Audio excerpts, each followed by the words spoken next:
I get up and I turn on some tunes. Ain't it strange how the power of a song can water your soul and make it bloom? Get my shower, then my coffee, then a Zoom. Singing in my car heals all wounds. Frank Ocean puts my heart in motion, or at least till my break at noon. I don't wanna go to work, but I gotta get paid. I spill my coffee on my shirt, but my problems all fade when I turn my music up. My music, my music. I'm gonna turn my music up. Turn my music up like this. Hey, hey, hey, hey. Oh, oh. Turn up. Hey, hey, hey, hey. Oh, oh, oh. Turn up. Hey, hey, hey, hey. Oh, oh. Turn up. Hey, hey, hey, hey.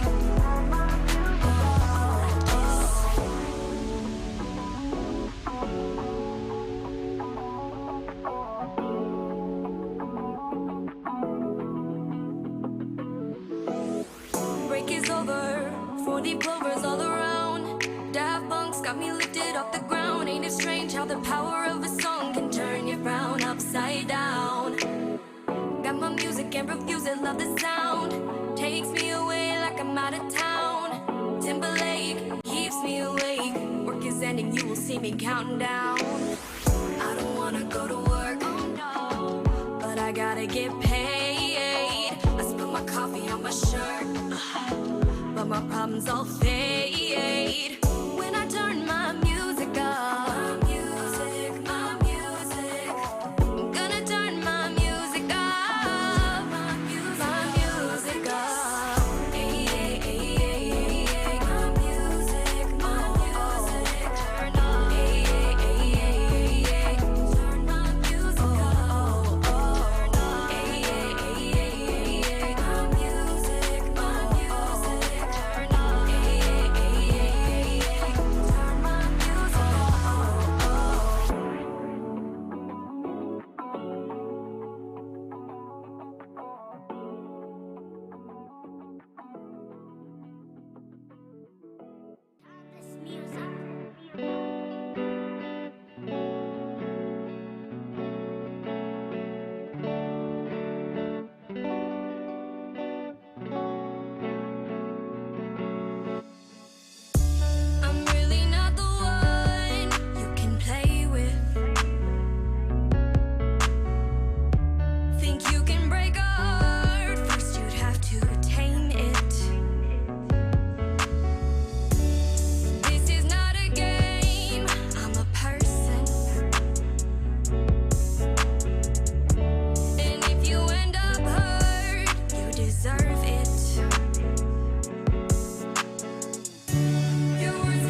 Timeless music.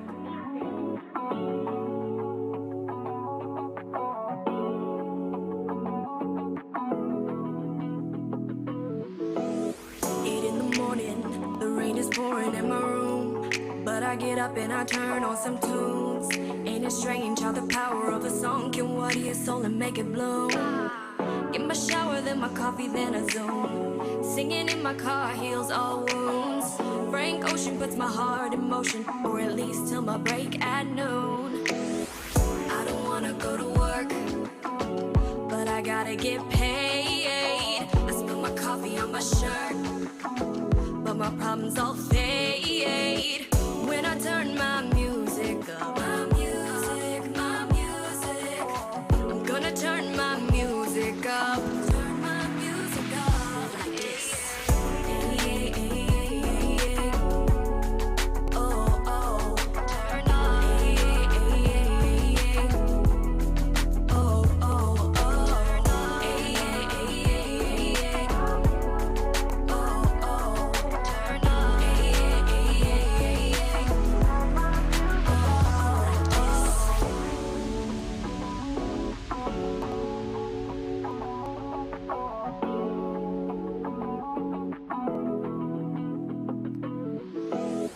Break is over, 40 plovers all around.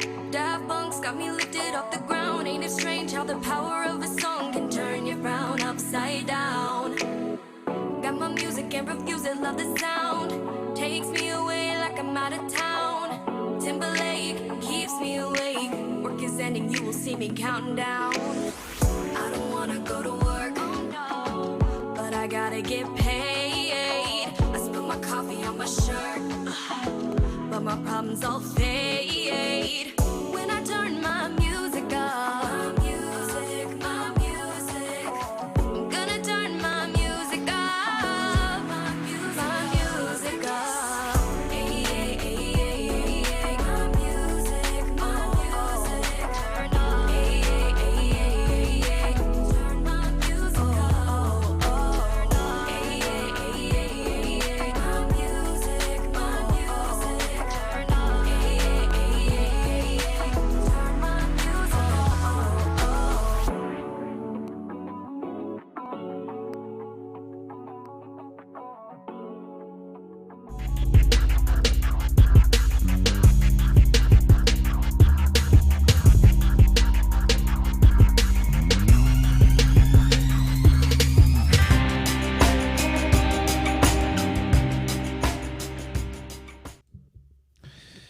Hello, everyone, and welcome to the Break Room. My name is Kevon Hills, and I'm pleased to be joined with my friend, co-host, and partner at TMG, Stan Lucas.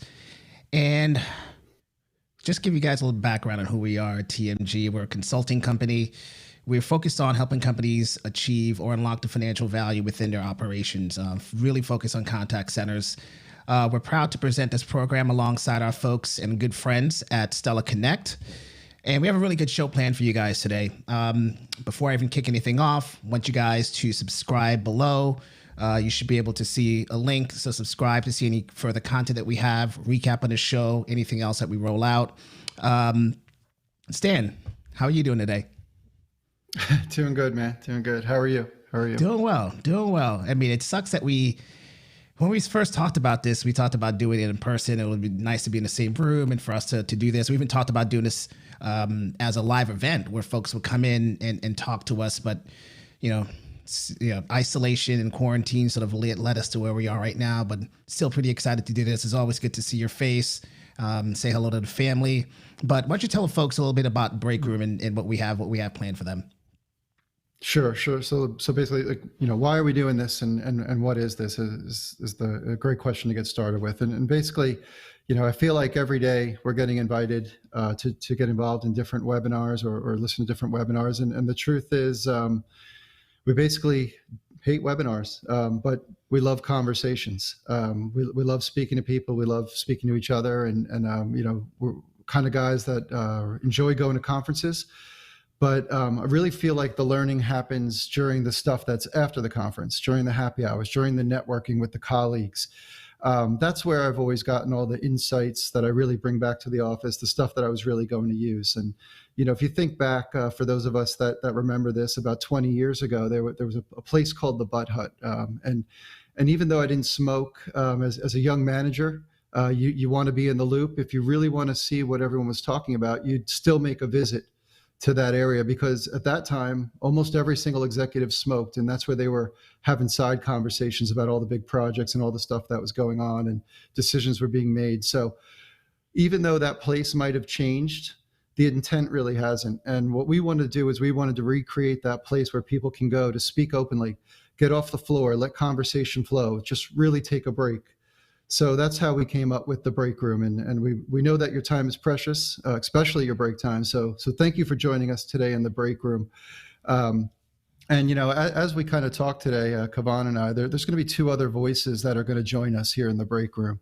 One of them is a contact center veteran, one of the most authentic people that I know, and he's going to be sharing about his experience, both personally and professionally, over the last few weeks.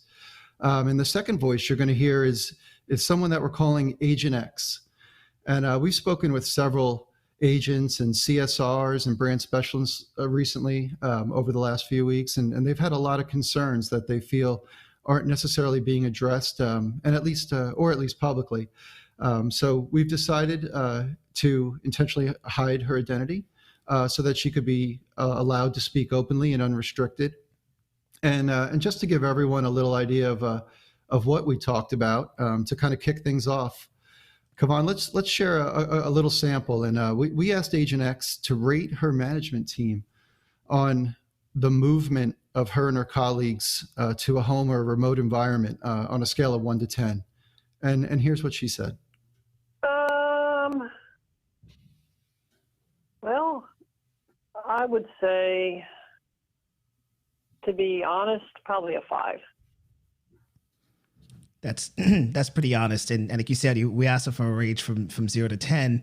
I'm sure if we remove the 0, some people will go into the negative numbers, because we've heard some pretty bad stories from some of our clients in terms of the move that they had to go through from a technology perspective, from a process perspective. And then, it was also not just difficult for the agents. It was also really difficult for the managers themselves. Like there's a lot that had to happen within a finite period of time. And I think when we first started hearing about quarantine and isolation and all these other things, I think a lot of people thought it was going to be a 1 week or 2 week thing.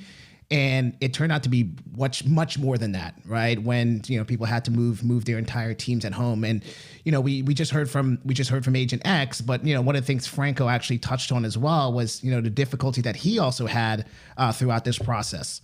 In the last couple of weeks, it's been difficult. It's been a difficult time when you have to downsize and you built this team and you sit alone sometimes at home. I talked to my wife about it, but the team was taking it tough. It's a tough period.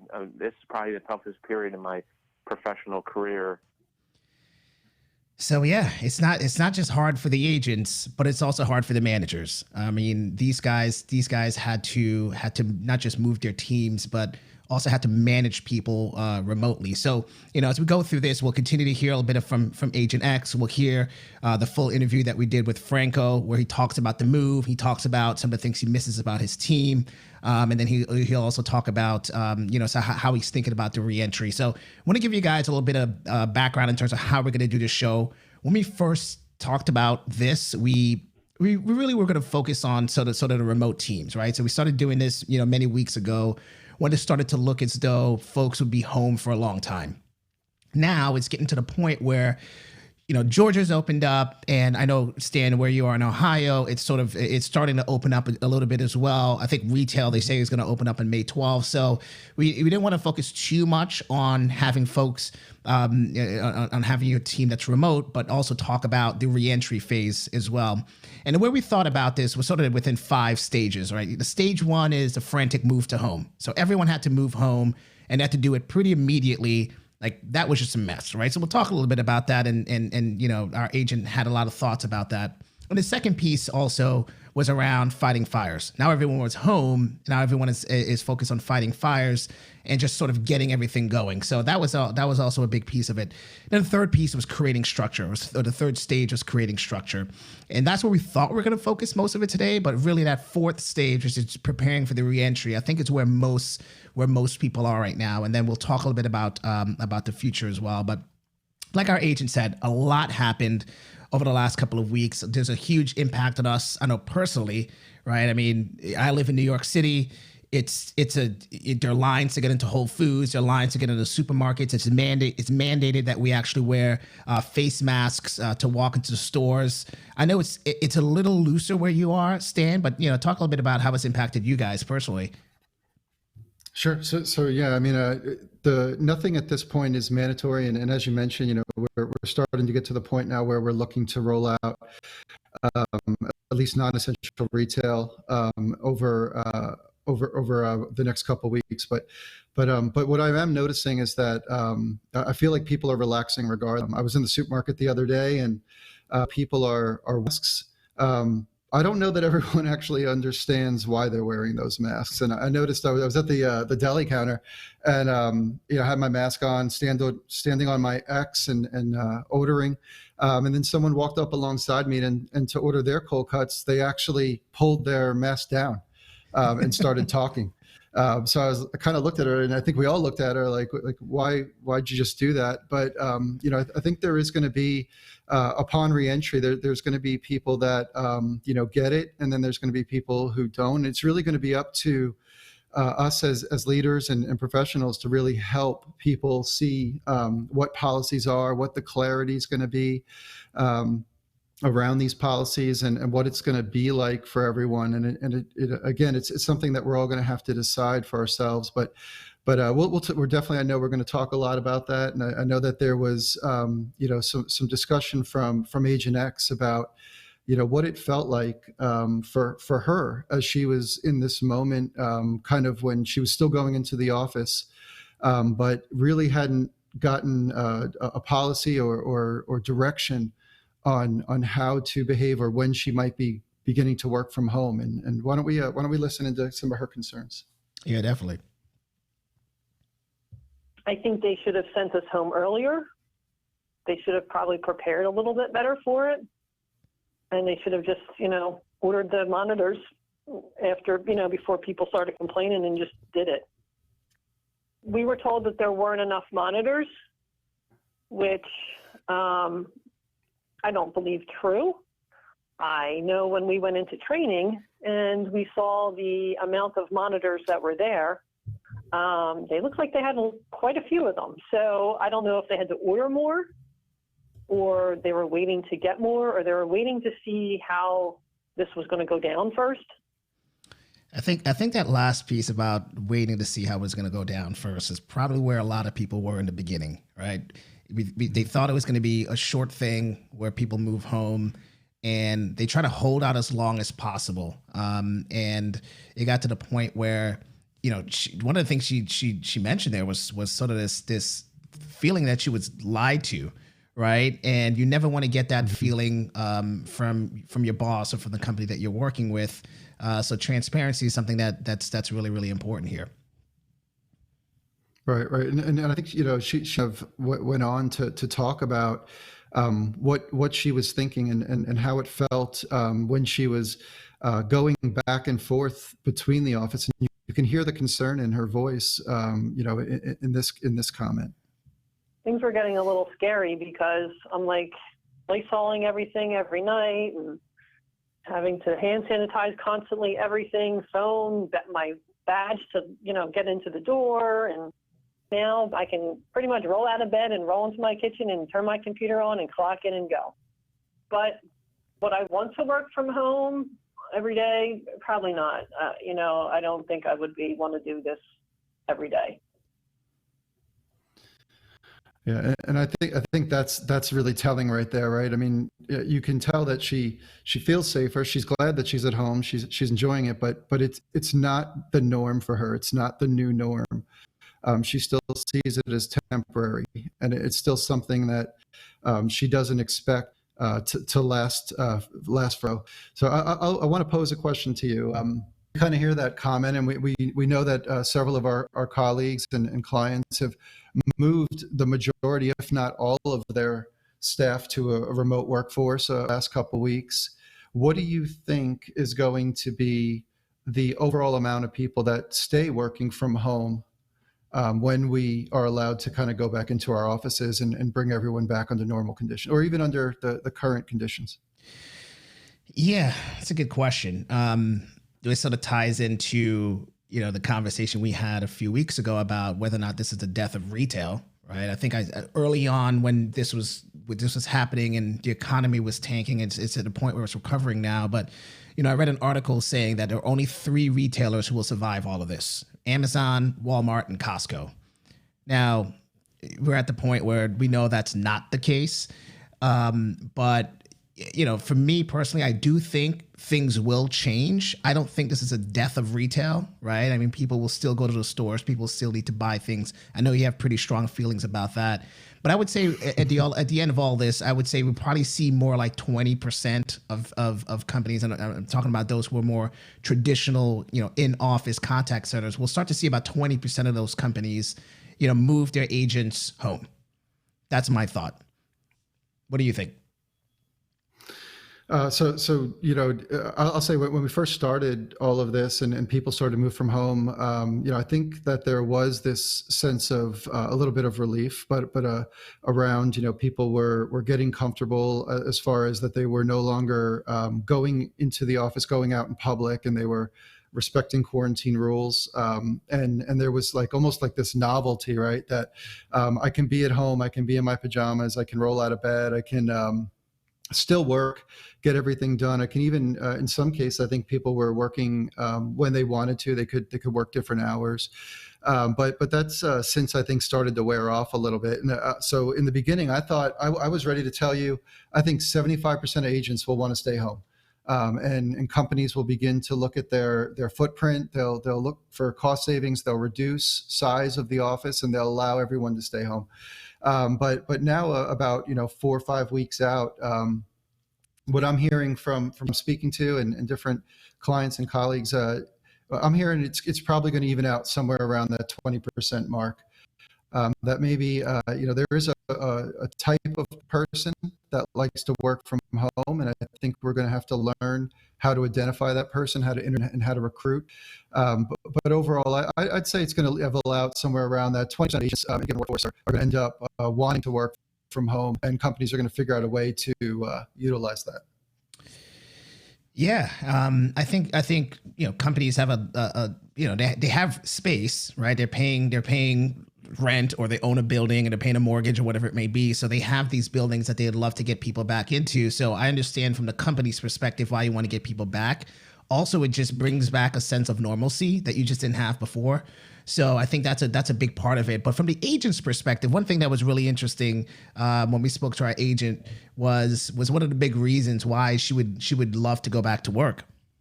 The hardest thing I would say would be not having my friends around me from my department. That's probably the hardest thing. I guess it's the isolation, you know what I mean, of not being in the work environment. You're just being at home.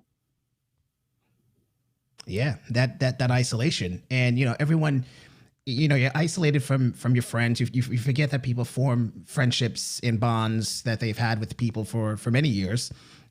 So they spent time and they've cultivated these relationships and they miss them, right? They're used to seeing them every single day. You have some people who have work wives and work husbands, but I know that's a little controversial, so I won't talk much about that. But they miss that interaction that they have with people, and you sort of moved everyone home, and their home is no longer just a home. Their home is now an office.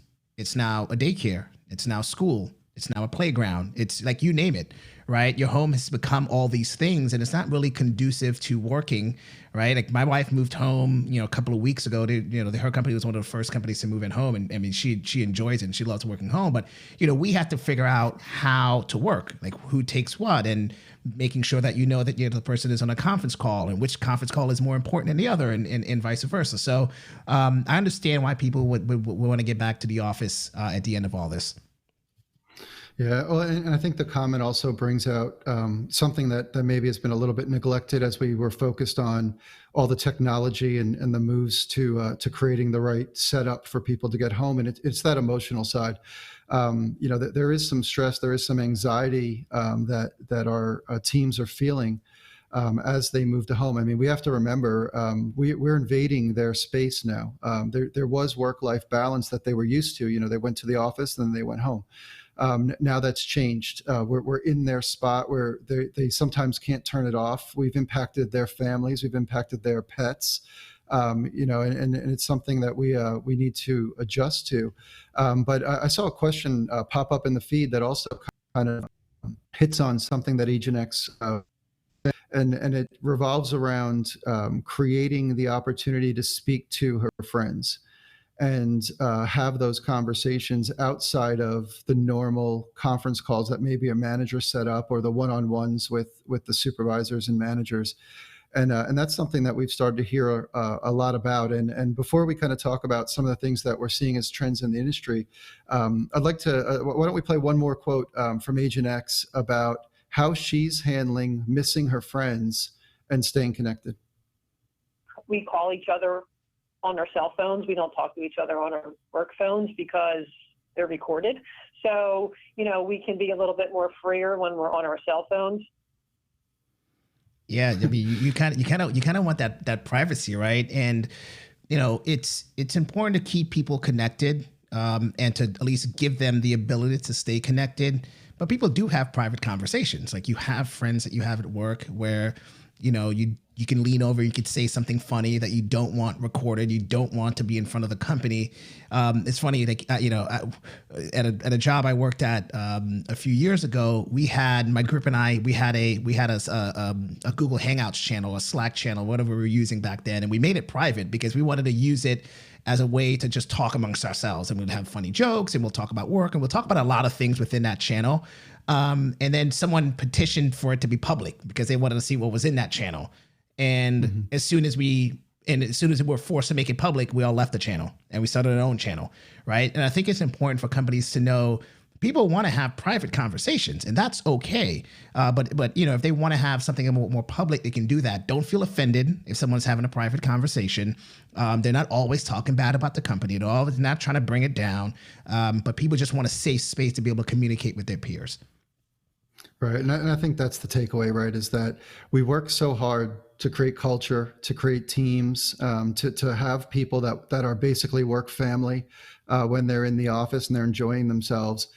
Just because they're remote doesn't mean that needs to turn off. We need to recreate those areas. We need to recreate the break room. We need to recreate these hallway conversations and these opportunities for people to get along and talk. And one great tip that I saw out there is if you're utilizing something like Teams or chat or Slack, creating a channel or a feed that allows your teams to communicate, whether it's one-on-one or as groups. And one of the ones I saw, they actually just labeled it GBS for general bullshit, and just allowed people to have that area to go and speak and vent and be themselves and have that space out there outside of the normal. I think we have to remember, whether you're a manager or a leader or director, that you're not the only one that can drive conversation with your team. They have a lot of other conversation without you, and we need to let our teams be teams without us involved. Absolutely.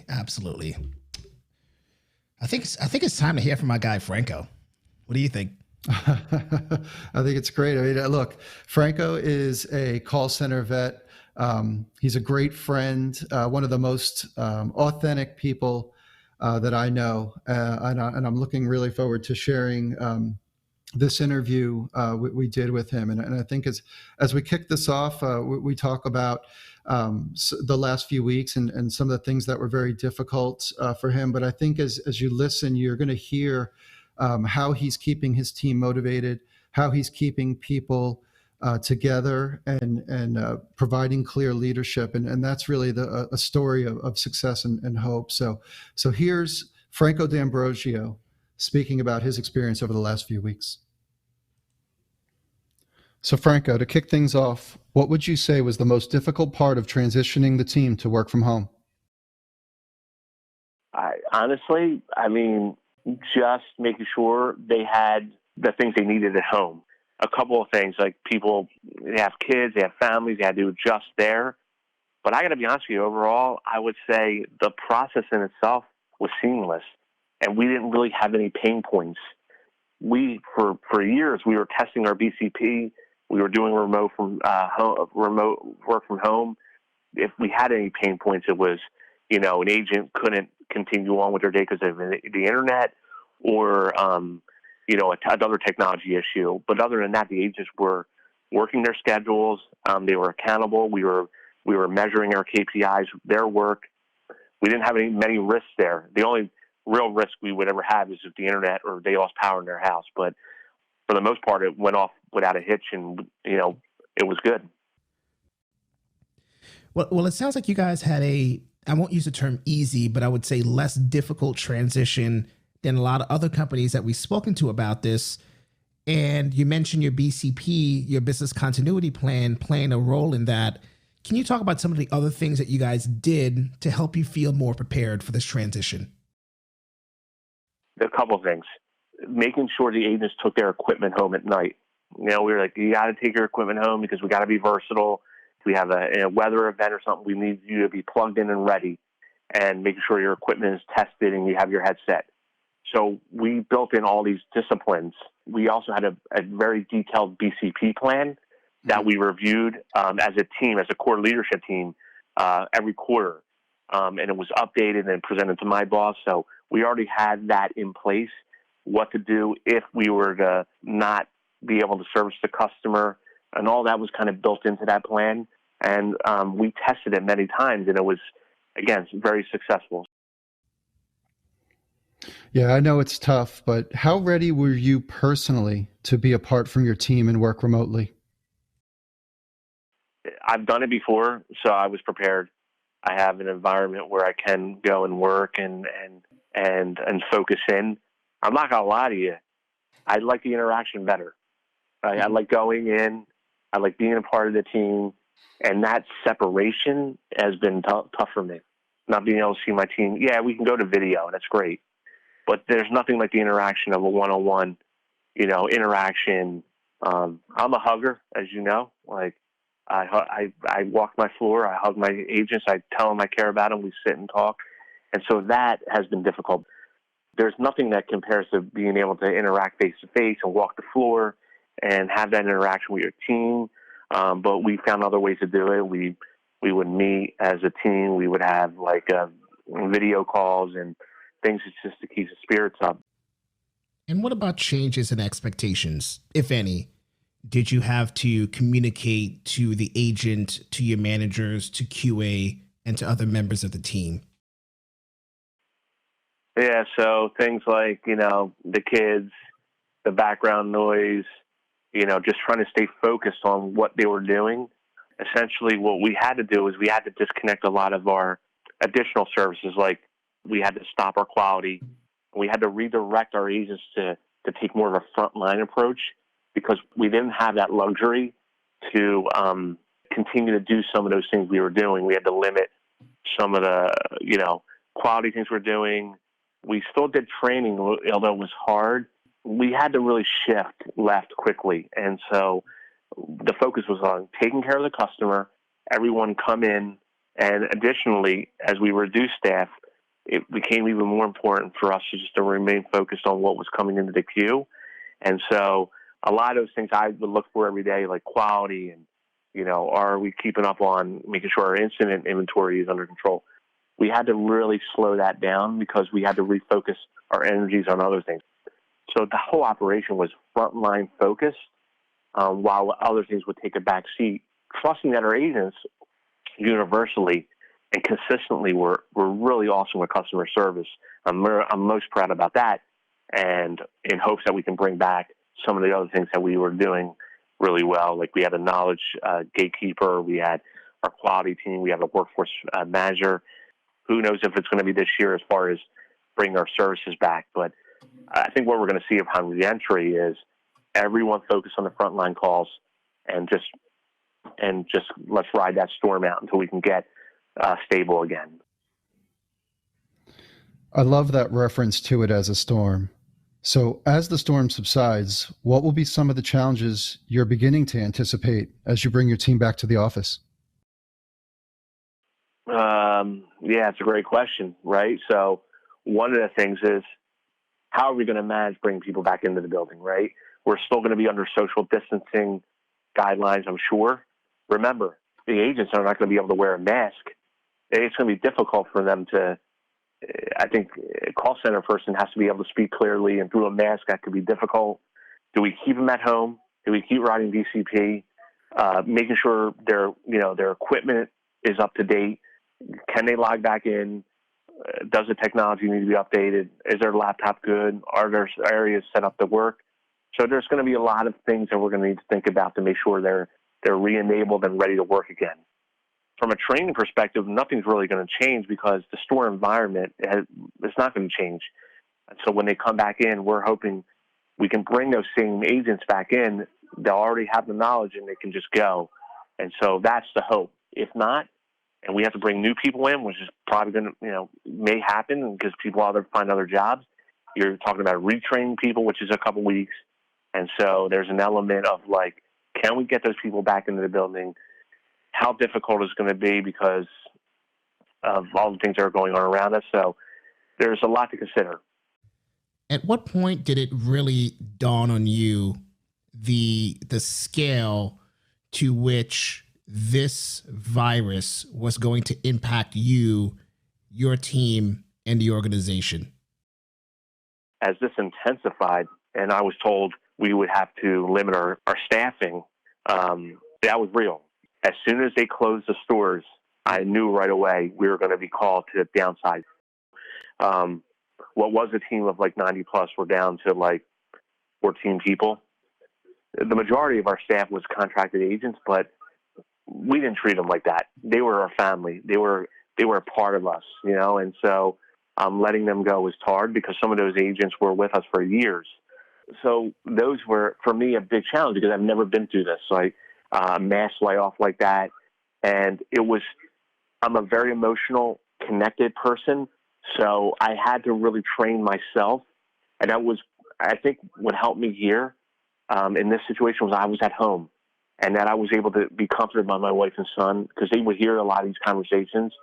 And I wasn't at work because if I was at work and I had to do all this, it would be very hard for me. I have two operations managers, and we shed tears. I mean, it was tough. I mean, you're taking all your blood, sweat, and tears over the last 8 years, and you're reducing it down to really nothing. But as a leader, I was trying to go, okay, I got to put my business hat on. This is sensible business decisions to keep the company running. And so I try to frame that up with my core leaders like that are left. I'm like, look, we got to do what's right for the business. And as hard and painful as this is, we got to ride the storm. But on the other side of this, we have a chance to rebuild and tell our story again. And so I hold on to that hope and I try to push that message to my team. And it's been hard for them to understand that because I have a lot of young leaders. And they're just more hurt that they've seen this machine that we were running be really taken apart. Every day I try to renew, like, come on, we're going to be okay. We're going to make it through. But I let them speak and have get their emotions out because it's important for them to talk. So a lot of our meetings are therapy sessions to kind of talk through how we're feeling and how we're doing.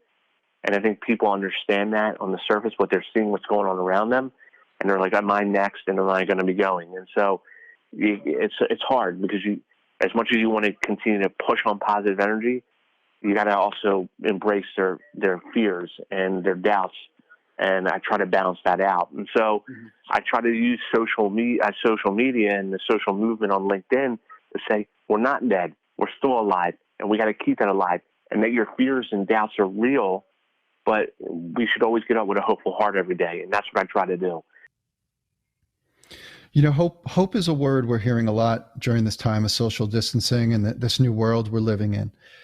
How are you responding to questions from your team about getting back to normal? As a leader, how are you balancing hope and reality within your team?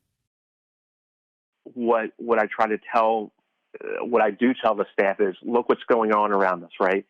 You know, I say, you know, make sure you're paying attention to what's going on with the local governments and also the world, because I get an order. I could get a call in like 2 minutes, and my boss says, we're going in this direction now. And then I got to gather the team and explain what's happening. So I try to be as transparent as possible with them on the information I know without giving them too much hope, because if I prop them up with all this hope and then it just fizzles, then they're going to be upset and frustrated and doubtful.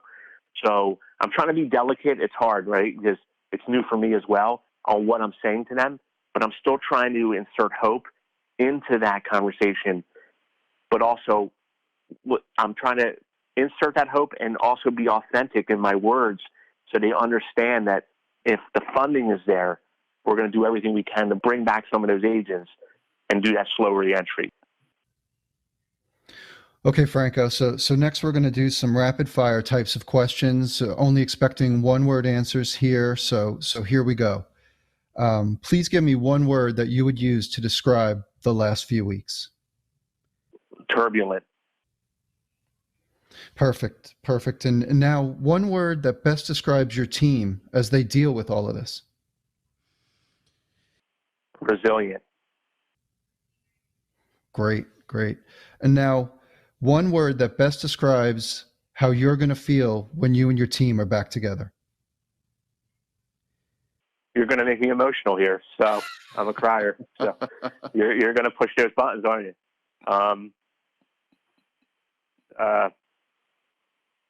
Yeah. Connected. We'll be connected again.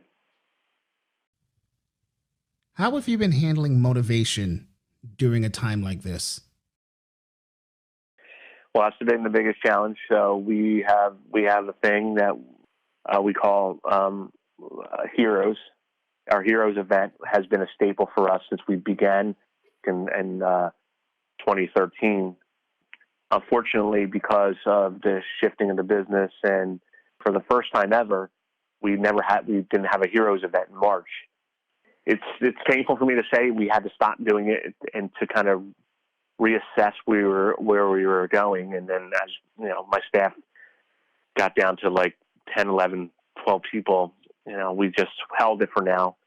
The best thing I do, I meet weekly with my leaders in a forum to thank them for all their hard work. We talk openly about the challenges they're facing and what they're feeling. And I try to recognize them as much as I can and call them out. I text them. I reach out to them. I try to keep their morale high. And then also an element of this is, as well, is I use social media. So I'm sure you've seen it. I go out and spotlight my agents. I talk about them as people. And I continue to do those things because the people that are left need to know they're appreciated. And I do that quite frequently. I try to do that every day. I try to make sure my agents know you're out there, and I want people to know you're still there and you're not forgotten. And so it means something to them. And again, I'm emotional talking about it because these are human beings that depend on the power of hope and words. And without that, it's just a job. And so it's been a challenge for me. And disconnecting Heroes for a while has been very painful. But of course, I understand what's going on around me. So it's not dead, and we'll bring it back when we can. Until then, we find other ways to get creative about embracing people. And I try to do that virtually. The term essential workers has been, tossed around these last couple of weeks. And, there's a different definition by state and by county and you name it. So I'm going to ask your opinion on this. Are contact center workers essential workers? I've lived in the call center life a long time. It is essential, right? I mean, today we're still open. We're still open for people today. And we're there to pick up the phone and say, we're here for you. And to me, that's important. You know, not on the scale of like an unemployment call center or another critical call center that is really helping people right now in the time of need. In our own way, we're doing our small part to keep our company running and helping those people get what they need to keep their part of the business running for the company. So these are people behind phones every day trying to do what is right.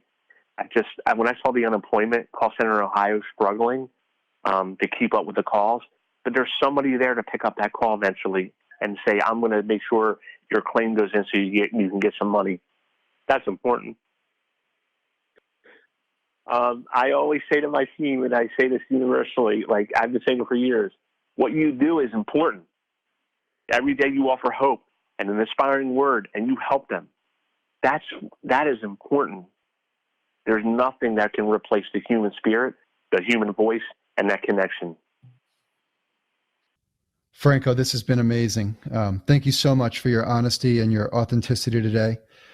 So I'm just going to get out of your way and let you have the floor. Please leave us and our audience with some parting words of wisdom. The one thing I want people to... I get emotional talking about it because this is important. Stay connected to people. Don't leave them, don't abandon people. Do your very best to keep people's spirits high. The connection you make with someone will last forever. And so my words of wisdom to people are stay connected, embrace people, bring them along the journey. Don't point and direct them. Bring them in and let them help you set the direction and set the journey. Because if you don't do that, they're just another person. Be collaborative and bring people in, especially now more than ever. You know, now more than ever, we have to stay united and stay on the path together. Because when the people feel empowered, they're going to do a lot more, and they're going to have a voice. And so I beg everyone to do those things. Be a beacon of hope for others, but make them feel a part of the process. And on that path you're creating, walk side by side with them as a leader. You've got to have that because people will work harder for you. They'll respect you more, and they'll be together in the fight with you and carry that flag up the hill every day. Powerful words. Let's stay connected. That was Franco D'Ambrosio, Senior Manager of the Ascena Service Desk, contact center veteran, and a great friend. We'll be back right after this.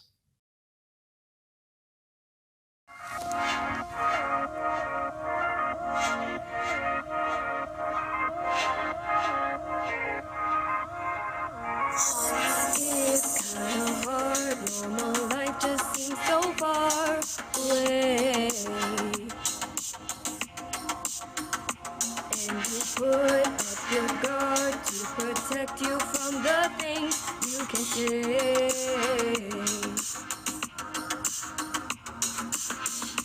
Things seem so destitute. It puts you in a mood. You're sick and tired of playing games. So call me up when you need me. Say the word, I'll be there. Won't hesitate. Just call me up when you're ready. We're a team, not just around for better days. Yeah, I'm here for you. You're here for me. Wow. What an interview. I love that conversation that we had with Franco. He's so authentic. He's so real. You can hear it in his voice, the fact that he misses his team, how difficult it is to not be in the same room as them, You could tell he cares a ton about the people he works with.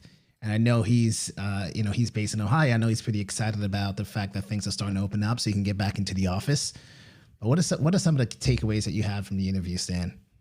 Oh, yeah. I mean, look, we could probably spend a separate hour just really talking about some of the things that Franco brought up, and that I'm sure resonating with several of our contact center professionals out there. But the first thing that I really took away from the whole discussion was be prepared with the business continuity plan. If you didn't have one that included this pandemic situation, make sure that you're beginning to include one, and even more so than just having one and letting it sit somewhere, test it. Franco mentioned that they review that quarterly, that they review it often. They were prepared for something like this as far as moving people home, including the management team. But it gave him the time to really dedicate his efforts on all the other things that came up that you can't prepare for, all of the emotional side, all of the things that needed to be changed or stopped. So the first thing I took away, obviously, was just be prepared with a tested business continuity plan. Second, the one thing that really resonated was just, in order to take care of your team and your business, you have to be ready to take care of yourself. You have to do things to physically and mentally prepare yourself, so that you're not worried about yourself, and you're really taking care of everyone else. So don't forget to think about, be slightly selfish and make sure that you're prepared, and that you're doing the things you need to do to relieve stress or anxiety, and prepare yourself to take care of everybody else. And I think as managers, a lot of us do that. We take on so much. We're so worried about the business. We're so worried about everyone else, that we forget to take a quick time out and re-energize and reinvigorate, and really rely on other people and family, to make sure that we are prepared to do our best for all the people that are looking to us for direction. So with that, before I there's one more thing that really resonated with me. But Kavan, like what were a couple of things that you really took away? Yeah, I mean, I think that he talked about putting his business hat on, right? I think that's important. It is an emotional time. There's a lot going on. He talked about reducing his staff significantly, and the impact that's having on him personally. But at the end of the day, you still have to take a step back and say, okay, like, we have to do what's right for the business. If we're not making any money, it's going to be hard for me to keep the staff as is. So, but he also talked about sort of that transparency, right? So making sure that you communicate that as much as you can and let them know, listen, I don't have all the answers. Things can change pretty rapidly, but the more open you are with the communication, the better. The second thing that I took away was around that sort of that emotional connection that you have to have. And, people have worked with me and worked for me in the past. No, I'm not the best when it comes to emotions, but it's an emotional time right now. And it's really, really important for you to reach out, see how people are doing. Every time you call someone, it doesn't have to be about work, right? You can call them and ask them how they're doing personally. People are going through things financially, physically, with their health. So, stay connected to people that way. And the last thing for me was, don't sweat the small stuff. He talked about putting away his QA plan and just focusing the agents on being frontline. Like, don't micromanage your team. Now's not the time to do that. There's a lot of other times for you to be able to dig in and sort of be the stickler for rules and all these other things, but now's not the time for that. So don't sweat the small stuff. Don't micromanage. And I think that's where you'll get the best out of your team. Yeah, I agree, and I really think that last part there about micromanagement and starting to adjust to the new world. There has to be trust for your team. You have to be able to trust your team, and again, give them those outlets, give them the ability to talk to each other and share and support each other through this. Again, it's not just about you being the direct support; it's about you providing that indirect support and the infrastructure for people to be there for each other. But you mentioned and it kind of came up in the interview about relaxing SLAs and relaxing QA. What are some of your thoughts on how we get the work done in this time? We probably are receiving a little bit of latitude from our customers in certain areas, but how do you feel about things like that, about really impacting quality assurance overall during these times? Yeah, so that's actually one of the questions that came in. Someone on the chat asked about pausing the QA program. What do you think the best time it is to bring that stuff back? I would say that, like I said, there's sort of, we view it as 5 stages of where we are right now in terms of this pandemic, and you're fighting fires. Sort of that stage 2, and stage 3 is sort of creating structure. At some point, you have to get back to normalcy. You have to get back to business as usual. And I think that there are a couple things. One, I think you need to be forthright with your employees and say, listen, we're gonna relax a couple of things, but we still have a job to do. When customers reach out, we still have to answer the phone on time. When they reach out, we still have to be on top of our policy and our product related questions and all these other things. So I think it's important to say that. But when I talk about relaxing, I'm talking about, maybe someone could log out of the system and go on aux for a minute at a time. At home, maybe that's 5 minutes because maybe they have to feed someone, or something is happening. So I think that it's good to strike a balance between being a stickler and bringing some and keeping some structure in place as well. From a QA perspective, I do think that's one thing that you have the most control over, right? Like adherence and showing up to work, and like all these things are sort of external factors. A lot of things are happening that can sort of fluctuate that, but quality is something that you can make sure that you stay on top of. So you may not have a traditional quality program where you are you're checking X% of calls every number of weeks, but spot checking calls here and there to make sure people are doing the things that they need to do. I think it's really important still. Right, and I agree, but I do think that there is a shift. There's a change when you're working remotely. I think there's, again, it kind of comes back to this trust issue of your team. Can you trust your employees to do the work they're supposed to be doing when you're not watching them?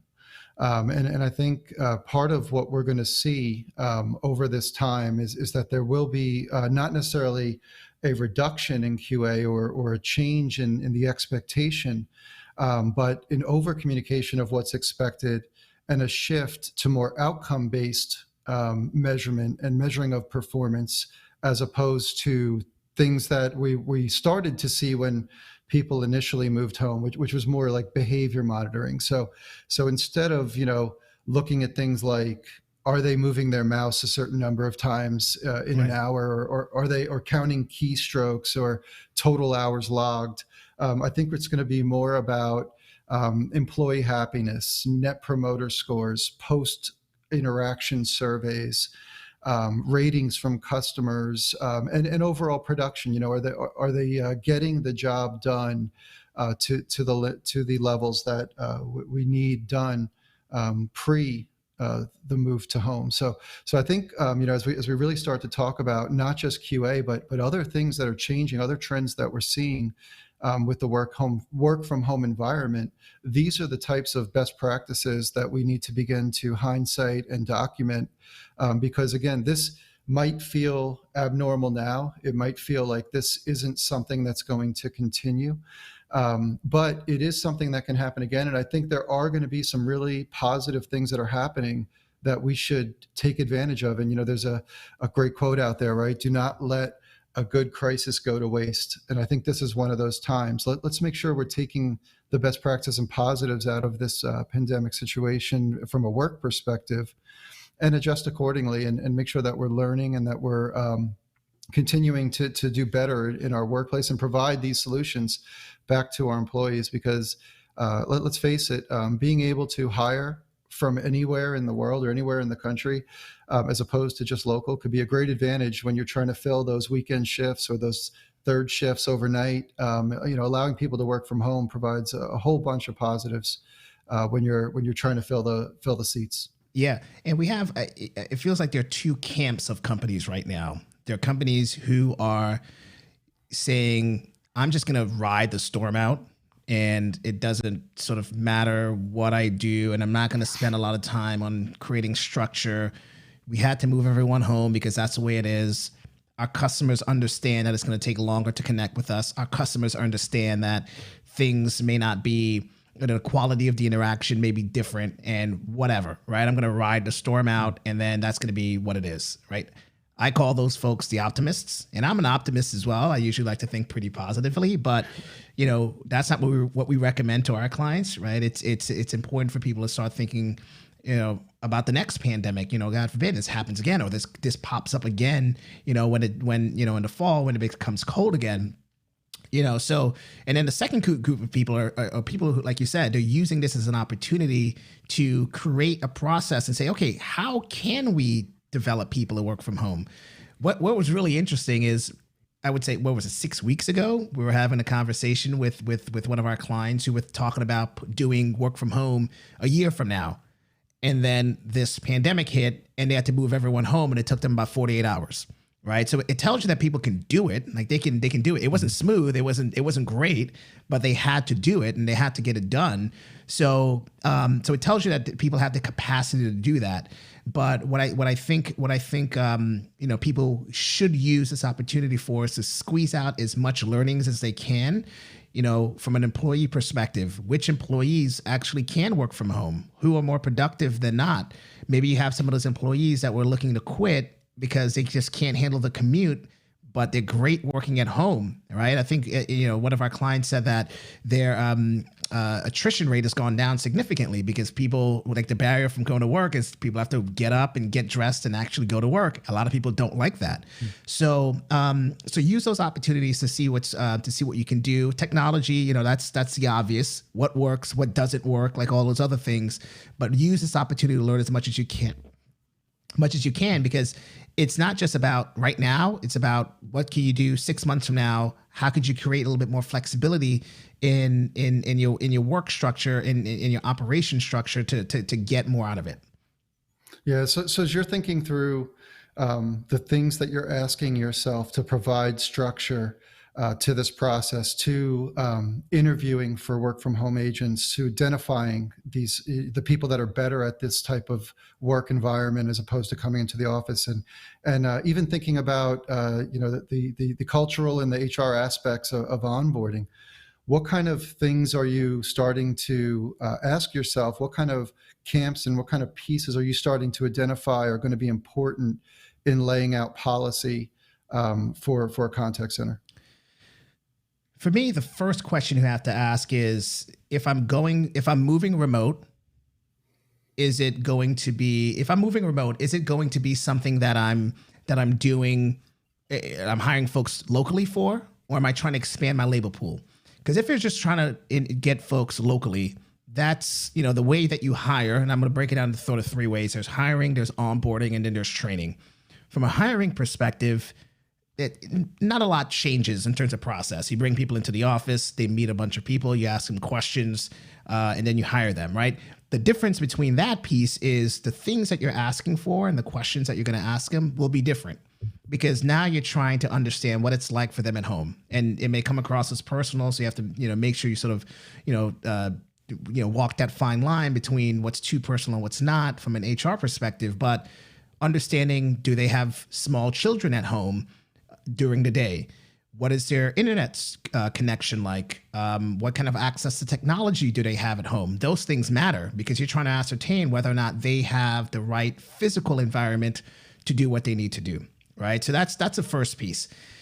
But then if you start thinking about expanding your labor pool and hiring anywhere across the country, and I'm not going to call it like, sort of like gig practices, because when people say the gig economy and gig workers, it's really more focused on demand. We're not talking about on demand workers. That's a different topic. We're talking about people that you hire but are not local.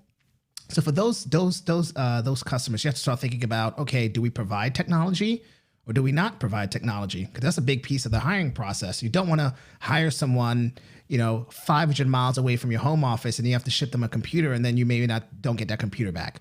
and then you have to go through a bunch of channels to actually get to get your technology back. So you could employ the Amazon approach. So one of the things Amazon does as a business is you can work from home, but you have to have your own PC and you have to prove that you have high-speed internet, right? So that's step one. So once you sort of make a decision on how you want to do things, it sort of like breaks its way down from there. From an onboarding perspective, fairly simple. That's more technology and HR and all the things that you have. But the third piece, which I think is the most important, is training.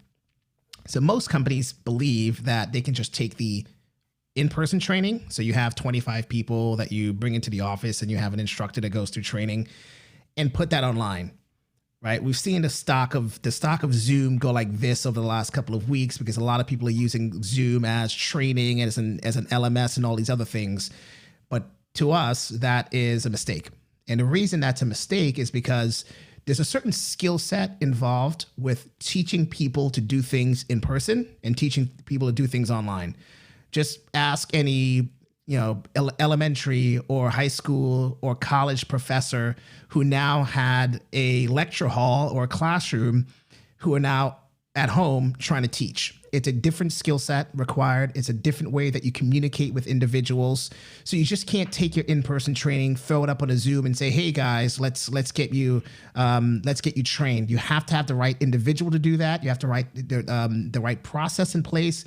You have to have the right structure in place to be able to manage that. So that's sort of how I view it. I'm interested to hear your thoughts as well. Yeah, very, very much in the same camp. I think that, again, we have to start to ask ourselves, what type of system are we setting up? And I think you outlined some really important things that I kind of want to reiterate. The first one being, are you hiring locally or are you hiring globally? Are you looking to have people and have the ability to bring them into the office or have a physical touch point with them? Or is it okay that they work from anywhere and everything will be virtual? Second is, are you going to provide them equipment or are you going to provide them guidelines? Or are we going to provide the laptop? Are we going to provide the headset? Or are we going to provide guidelines of the type of internet they need, the type of computer they need, and so on? And as we think about equipment, funny thing, as we think about what people need, again, I want to bring in Agent X because we asked her specifically about the things that were most important to her, and if she was giving advice to someone setting up how to work from home, what she would offer. And I think you're going to find the first thing that she thought about and that was most important to her will be interesting because I remember when this was kind of first rolled out years ago in the office. And although it might not be what you first thought, if you were working from home, I'm sure it's going to resonate. Get a good chair. Get another monitor. Get a quiet place to be, someplace where you're not, more if like a business type of environment.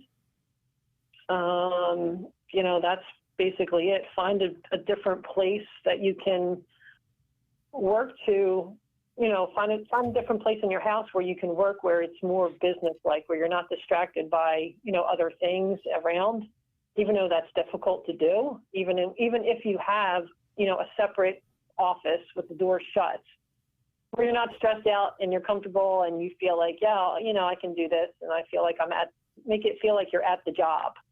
I don't feel like I'm at my job. You know what I mean? I don't feel like I'm at my job, even though I'm doing my job. Yeah, and so you, if you missed it, the first thing she said was get a good chair, and I think that is important. Again, it kind of lays to the comfort of being in a work environment at home, and she kind of finished with this comment of, I don't feel like I'm at work yet, and I think that's, again, it's important to talk about because there are going to be psychographic segments that prefer to work from home and are better at it than others. And it's going to be up to us as interviewers and as hirers of staff to understand who those people are and allow them to be in the environment that best works for them. And even in situations where we might want to train them to be better in certain environments, we're going to have to figure that out. So identifying work from home people and office preferred people is going to be another important piece of this entire hierarchy of how we move forward with a remote workforce. Number one thing she talked about, get a good chair. I'm on chair number 3. And it is not an easy thing to find a chair. It just isn't. Like, yeah, you have to think about your back and the level of your table and the it's a lot of things to figure out. So I still have about 7 days before I can return this thing. So I'm still testing it out.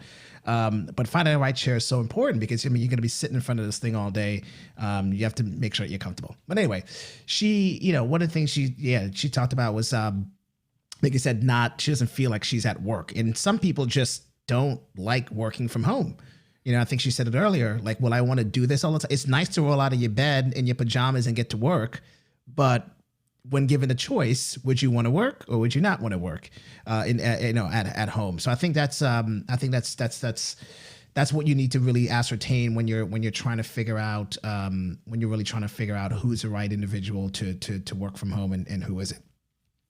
So the last piece we wanted to talk about here is, as we sort of wrap this up, the last segment was sort of preparing for the reentry. Now, I know, like you said, when we first put this thing together, we thought we were going to spend more time in creating at-home structure, and it feels like companies are starting to return to the office, if not now, within the next couple of weeks. And, knock on wood, it continues to progress down that healthy path.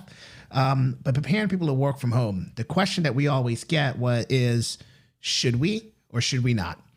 Even though my state has cleared me or my city has cleared me to return to work, should I get people back to work? And, there's sort of 2 ways to think about it. The first, from an agent perspective, do I feel comfortable going back to work? Do I want to go back to work? You have people who are sort of sitting on that fence and saying, okay, I'm not sure if it's the right time for me to go back to work. And then from a company's perspective, they're saying, well, I have this building. I want to get back to some sort of normalcy, right? Because again, we moved everyone home and we weren't prepared to do that. We want to get people back in the office because it's easy. It's easy to have people in the office and get things back to where they were. Everyone just feels comfortable with that. But, should you continue running BCP? I think that's one of the things that Franco talked about as well. Should we just continue running our BCP because it is easier for us to do that or not? I'd love to hear your thoughts on some of the things to consider when making that decision, even though the state said it's okay, whether or not you as a business will make the decision to actually move to home. Yeah, so it's definitely time to start. If you haven't started thinking about all the things that are going to be different as you move people back to the office, now is definitely the time. And there's, so many aspects of this as you begin to think about bringing people in. I mean, and the first one is, this idea of, should you just ride the BCP? Should you continue? You've got people at home. You've invested in getting people home. You're starting to sort it out. Is there a reason to rush people back to the office? And honestly, that's a decision that each group will have to make. And keep in mind, it doesn't have to be absolute. There can be a slow matriculation back to the office. It can be something where you start to move them certain days of the week, or that you rotate 50% on Mondays and Wednesdays and 50% on Thursdays and Fridays and so on. But there's going to be a lot of things to think about around social distancing. Where are people going to sit? Can they still sit next to each other? Is there going to be a need to place plexiglass in between them? What do we do with common spaces, cafeterias, even break rooms, coffee, public food, refrigerators? These are all things that have to be addressed. And keep in mind that it's not just saying yes or no to it. It's about dealing with the equity of it, right?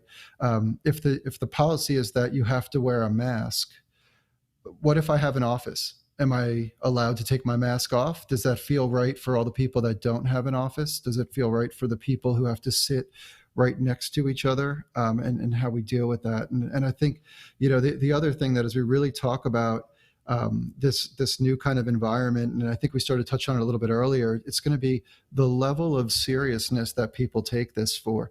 I would say that one of my biggest fears for whether it's opening a office building or opening even a retail space right now is what's going to happen the first time someone sneezes and doesn't necessarily cover themselves. right? Or sneezes outside of a mask and it's close to people. Yeah. I mean, you want to talk about some heightened emotions and some potential bad problems. That could very well be the tipping point for a lot of people. So begin to think about these things, begin to think about your visitation requirements and how you discipline this, because there's absolutely not going to be the opportunity to just laugh it off or let it go. It's going to need to be addressed. People are going to need you to show leadership here and policy and clarity on what's acceptable and what's not as you move people back to the office.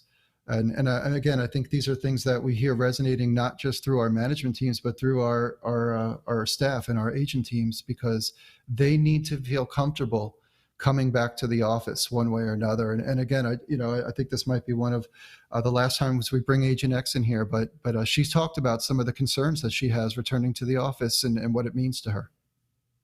I don't know. I honestly don't know what work's going to have to do, because there was 4 of us that were pretty much within the same cubicle range. You know, the cubicles were all next to each other. So there was 4 of us that were not, I mean, we were still there. We were all standing around, you know, talking to each other. Nobody was 6 feet apart. I mean, if I'm forced to go in, I have to go in. I mean, if I have to wear a mask, then I'll wear a mask. If they don't do anything and we're forced to wear masks, I'm going to have to wear a mask all day. I mean, I can't not leave my job. I have bills to pay. We're all in the same boat. We all have a job to do. I can't just, you know, say, oh, I'm not coming in. You know what I mean? Like, that's not how it works. Like, if you're essential, like, you need to go to work until your job figures out what to do. You just can't tell your manager, I'm not coming in during this whole time. Yeah. And wow, that was, she said a lot there. You can hear the emotion in her voice. You can hear the fact that she's conflicted as well, right? She talked about early on to move to home. She had to Lysol everything, and she was happy to be at home because they made a decision to move them home. But now she has to go back into the office, and now what do you do? Like, you still have to go through that process, and you're relying on the company to make sure everything is clean. They're sanitizing everything. And what happens if they don't do that? You know, you still have to go to work. You still have bills to pay. You still have all these things that you need to do, you know, from a financial perspective. So, you know, one of the questions that came in was, you know, whether or not, what is the right time? You know, for those who move their team home, would you advise them to rush everyone back as soon as possible or take a wait and see approach? And I would say it depends. And I think a lot of it depends on, you know, what you can do for your agent. And there's not a one size fits all here. You know, some places are more equipped to do that because sanitation is a big part of this. Do you have the budget to make sure that people are constantly moving around and sanitizing everything? Do you have the budget in place to maybe put a plexiglass? Do you have the ability to flex people where you can actually sit them 6 feet apart? Like a lot of companies can't do that. And our approach would be, if you cannot protect the employee because they're the most important asset to any organization, if you can't protect them, then it's not a time to bring them back in. I know it's easy to bring them back in. It's simple for you to say, you know, everyone come back in the office because it's easier for you as a business and easier for you as a team to manage them. But if they don't feel comfortable, don't force them. And you said, one of the things you mentioned was about what happens if someone doesn't take it seriously. I think that's probably important question number one. An important question number two is what happens if you tell them to come back to work and they don't want to come back to work. They don't feel comfortable coming back into the office. What do you do then? Again, I would err on the side of making sure that the employee is comfortable, the employee feels safe, and you take all the necessary steps and precautions to make sure that they're safe. Sanitize everything. If you can prove to them that it's okay and it's safe for them to come back to work, then that's the only time that that we believe it's a time for you to tell them to come back. Yeah, and really, you know, taking the decision out of people's hands, right? Doing the best to be proactively dealing with these situations. If we want them, or if it's obligated to wear masks, have masks to be able to provide. If it's obligated to have hand sanitizer, do your best to provide those areas where there's hand sanitizer available. So let's really think through this. I mean, we have some time to really put toward this before people return to the office. Even in the earliest states, offices are opening slowly and probably be a couple weeks. In Ohio, we're talking about May 12th. So there is time to really think through this. And that's what everyone should be really doing right now. Yeah, definitely. And then our last thing I want to talk about is sort of the impact that this is going to have in the future. So we both answered the question. I said it was about 20%. We'll sort of move to work from home, and you thought it was at 25%. So we're sort of within the same range. Retail is not dead, even though we're seeing a bunch of bankruptcies that's happening right now. We do think people will continue to buy more things online, which has sort of been a trend anyway. So the fact that more people will start to do that, this has been a forcing function. I think we'll see more call centers open up and be a little bit more flexible in allowing people to work from home. So from a technology perspective, there's the companies who had an easier time transitioning are companies who are already in the cloud. We have companies who have an on-premise solution, and they had a tougher time, right? You have to get people computers, and you have to hook up their VPNs and all these other things, versus having some of the cloud companies who I think they've done a really good job of marketing and selling themselves at a time like this and reaching out to all the on-prem companies. I think that we'll see moving to the cloud the number one priority in everyone's list. I think it's going to shoot to the top. I think everyone's going to drop everything that they're doing and jump back into saying we need to make sure that we have flexibility. But you feel differently. What do you think? Well, first off, I think what I would say is yes, it is top of mind. I think everyone's thinking about the way that they can adjust to creating a work from home opportunity for for their teams when necessary. But what I don't think is going to happen is I really don't think that there's going to be much of a change in the amount of companies that complete this project first. I really think that there's going to be, if you were already working on this, there's going to be an acceleration. If you've already gotten budget approved, if you've already started to plan this out, then yeah, there's going to be a reprioritization. There's going to be acceleration of this project because it's so top of mind, and we should be taking advantage of this to make sure that we're getting what we need to prepare faster for the next time. However, if you haven't started this and this has forced your hand, don't make a knee-jerk reaction, and that's where I feel there are still procurement teams for a reason. There are still there's still management decisions and strategy and project approval process for a reason, but you should be beginning the process to talk to vendors and partners and software providers, and even conversations like this, ask questions about who people are talking to, what kind of infrastructure they've created, because as we've talked about, this is more than just moving to cloud. This is moving to cloud and creating an infrastructure that allows you to be productive remotely. Because if you intentionally move to a remote workforce, it's not the same as doing it in an emergency situation. You're going to want to prepare yourself for remote training. And as you had mentioned, remote training is not the same as in-class training over Zoom. You have to have someone who knows how to connect with people virtually, knows how to use the right gamification, knows how to use the right gestures and questions to engage their teams. And it's going to be the same for everything we do. Everything from, again, creating those connections across our team personally, to being productive and measuring the right things to make sure that your teams are being effective and that you're adhering to your committed SLAs. So what I would say is I don't think that this is necessarily going to change the number of people who want to move to cloud or maybe do move to cloud in the short term, but I do think it will accelerate those that were already working on it, and those that weren't will begin the process to get there on their roadmap. Yeah, I'll be interested to see where cloud falls, right? One of the big projects we're working on is sort of helping a company move and make that transition to the cloud and doing it the right way. And there's, like you said, there's definitely more urgency around getting it done today, or feels like they need to get it done today. But like I said, where does this rank versus rolling out a chat function or rolling out text or speech analytics or something like that? And it's, like I said, it's easy to have that knee-jerk reaction, but I do think, and you're saying the same thing, but having the flexibility to spin up your agents at home or be on the cloud, I think we'll definitely see move close to that top of that list if not necessarily number one, but we'll definitely see it push towards the top. Right. I mean, look, work from home is not the shiny new toy.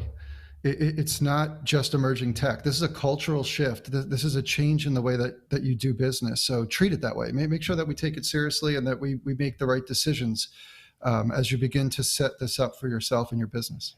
Yeah, and you say it's a shift, and I said we're going to talk about sort of the gig economy or the gig workers, but if you made the decision that you're going to allow people to work from anywhere and not just local folks who can actually work at home, then you set the framework to be able to have a person log in on their off hours. It becomes sort of the Uber type of agent, where someone can get training.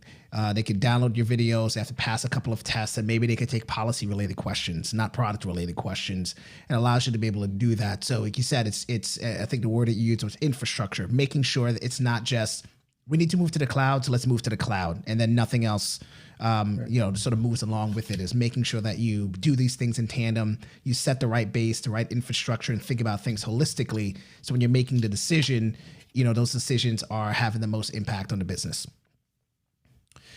So, Stan, I know we're coming up on our time here. Before we leave our good friends here online, want to kick it to you to just give us some just a recap or some thoughts and some parting words for everyone.